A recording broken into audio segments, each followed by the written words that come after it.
कांग्रेस की भारत जोड़ो यात्रा से अखिलेश, मायावती, जयंत क्यों रहे दूर?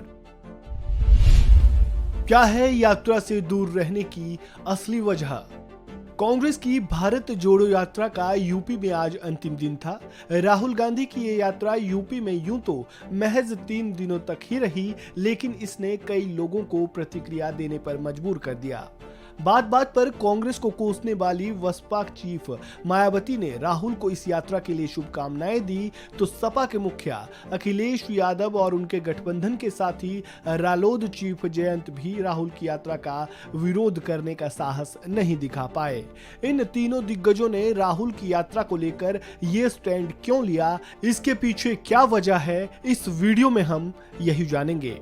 राहुल ने भारत जोड़ो यात्रा यूपी में पहुंचने से पहले ही सपा को लेकर एक बड़ा बयान दिया था। राहुल गांधी ने कहा था कि सपा की कोई राष्ट्रीय विचारधारा नहीं है, लेकिन कांग्रेस के पास अपनी विचारधारा है। इसको लेकर अखिलेश यादव नाराज हो गए। अखिलेश यादव ने कहा था कि सपा हमेशा ही राष्ट्रीय मुद्दों को लेकर संघर्ष करती रही है। विचारधारा को लेकर राहुल अखिलेश के बीच इस कदर टकराव हुआ कि अखिलेश ने राहुल को शुभकामनाएं तो दी, लेकिन यात्रा में शामिल नहीं हुए।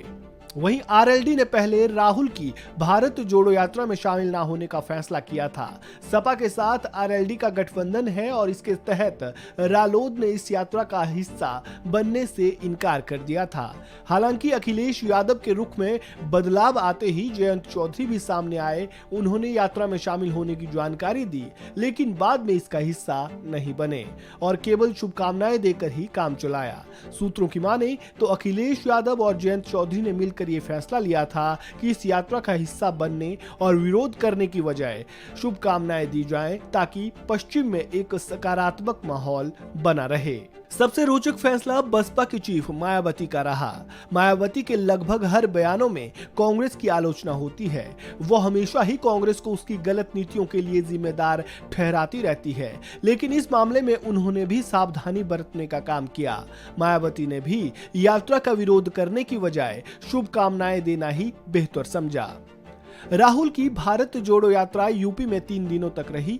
ये यूपी में कई तरह की संभावनाओं को जन्म दे गई। हालांकि बीजेपी ने कांग्रेस पर यह आरोप लगाया कि ये यात्रा यूपी के लिए नहीं थी। यूपी की जनता ने पहले ही कांग्रेस को नकार रखा है।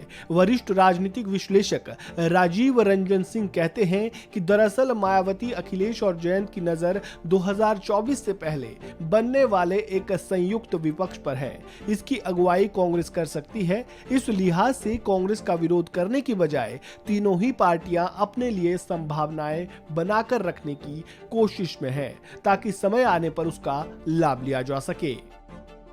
इस खबर में फिलहाल इतना ही। ताजा अपडेट के लिए बने रहें वन इंडिया हिंदी के साथ।